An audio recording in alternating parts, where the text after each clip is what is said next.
जाटों का गौरवशाली इतिहास जानने के लिए मैं आपका हार्दिक स्वागत करता हूं। पार्ट 1 से लेकर पार्ट 12। पार्ट 1 मुगलों के आक्रमण से लेकर पार्ट 12 जवाहर सिंह की दिल्ली विजय और दिल्ली का समर्पण तक मैं आपको बताऊंगा। तो चलिए शुरू करते हैं। हिंदू के आराध्य भगवान विष्णु के पूर्ण अवतार माने जाने वाले लीला पुरुषोत्तम श्री कृष्ण की जन्मभूमि मथुरा तथा उसके आसपास के क्षेत्र में औरंगजेब के सन 1658 ईस्वी में मुगल बादशाह बनने पर हिंदुओं के मौलिक अधिकार प्रतिबंधित कर दिए गए। मुगलिया सल्तनत ने हिंदुओं के धार्मिक त्योहारों पर पूर्ण रोक लगा दी थी। जैसे तैसे हिंदू समाज के कुछ लोग हिम्मत करके अपने धार्मिक विश्वासों की अभिव्यक्ति करते तो उन्हें उसकी भारी कीमत चुकानी पड़ती थी। आर्थिक नुकसान के अलावा होने जानो माल से लेकर अपनी बहू बेटियों की असीमितता से भी हाथ धोना पड़ता था। इस क्षेत्र में मुगलिया आतंक का आलम इस कदर था कि कंस के अत्याचार भी उसके सामने फीके पड़ गए थे। यदि कोई हिंदू समाज की सुंदर महिला मुगल अधिकारी और कर्मचारी को किसी सार्वजनिक स्थान पर दिखाई दे जाती थी तो उसका जबरन अपहरण कर वासना पूर्ति के लिए मुगल हरम में रखेल बना लिया जाता था।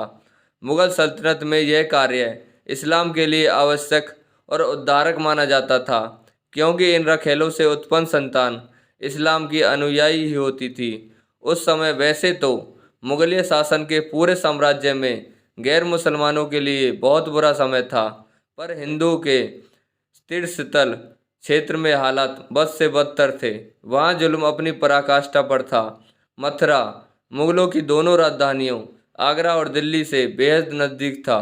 मथुरा दिल्ली से लगभग 180 किलोमीटर और आगरा से लगभग 60 किलोमीटर की दूरी पर स्थित था।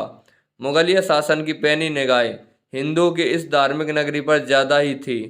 एक दिन औरंगजेब ने मथुरा के नवनियुक्त फौजदार अब्दुल नबी को अपने दरबार में तलब किया।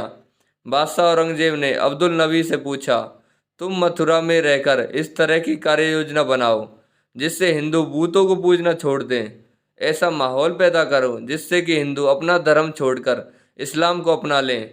अब्दुल अब्दुल नबी ने कहा, हुजूर, आपके आदेश अल्लाह को खुश रखने वाले हैं। मैं इन आदेशों को पालन करने के लिए अपनी जान की परवाह नहीं करूँगा।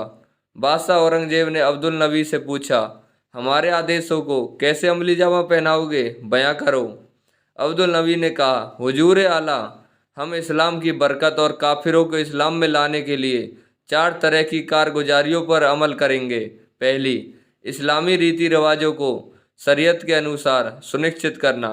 दूसरी, हिंदुओं के विरोध में आर्थिक नीति क्रियान्वित करना। तीसरी, छात्रों को प्रलोभन से और जबरन धर्म परिवर्तन करवाना। और चौथी, काफिरों के मंदिरों का ध्वंस करवाना। बादशाह औरंगजेब ने अब्दुल नबी की बात सुनकर खुश होकर कहा, नबी, तुमने जो फैसला लिया है वह इन काफिर मूर्ति पूजकों के लिए जायज है।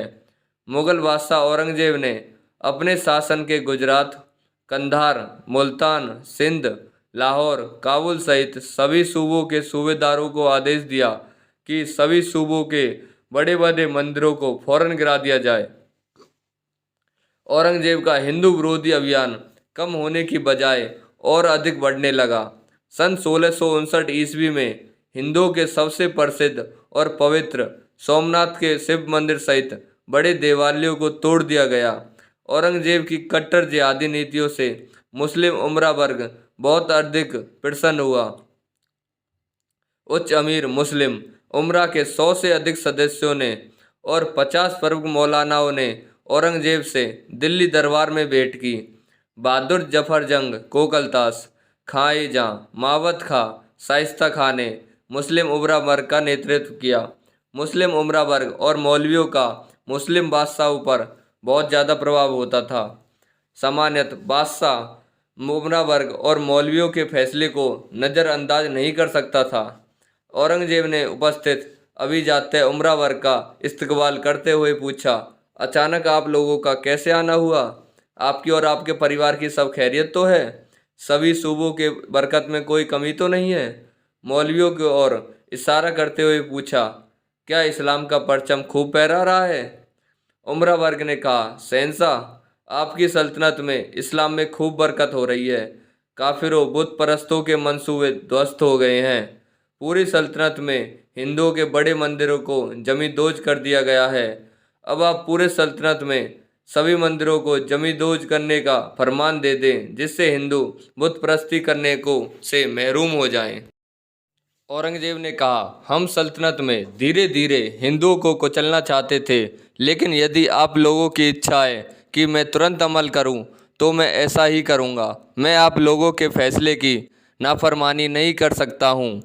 औरंगजेब ने सन 1685 आने तक हिंदुओं पर जजिया कर लगाकर उनके सभी प्रमुख त्योहारों होली, दिवाली आदि के सार्वजनिक रूप से मनाने पर पूरी तरह से रोक लगा दी थी। सन 1668 ईस्वी में तो उसने सभी तरह के हिंदू मेलों पर भी प्रतिबंध लगा दिए थे। हिंदू हिंदू व्यापारियों पर उसने 5% तक का चुंगी कर लगाया, जबकि मुसलमान व्यापारियों पर शुरू में एक बार कर लगाकर उन्हें बाद के करों से पूरी तरह मुक्त कर दिया था। सन 1661-62 में उसके फौजदार अब्दुल नबी ने मथुरा शहर के मध्य स्थित श्री कृष्ण जन्मभूमि को गिरवा कर मस्जिद बनवा दी थी। सन 1665 ईस्वी में उड़ीसा के सभी मंदिरों को शाही फरमान देकर तोड़वा दिया।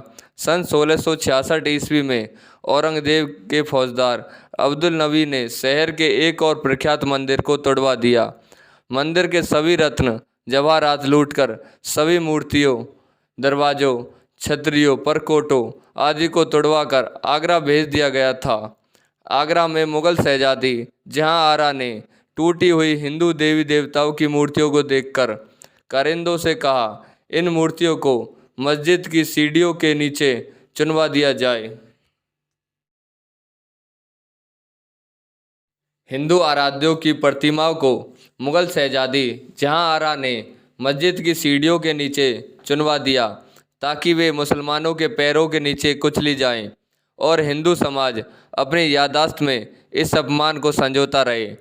सन 1669 ईस्वी में औरंगजेब ने अपने द्वारा शासित संपूर्ण साम्राज्य में आदेश देकर सभी हिंदू पाठशालाओं और मंदिरों को तोड़वाकर उनके सभी धार्मिक आचार व्यवहार पर प्रतिबंध लगा दिया।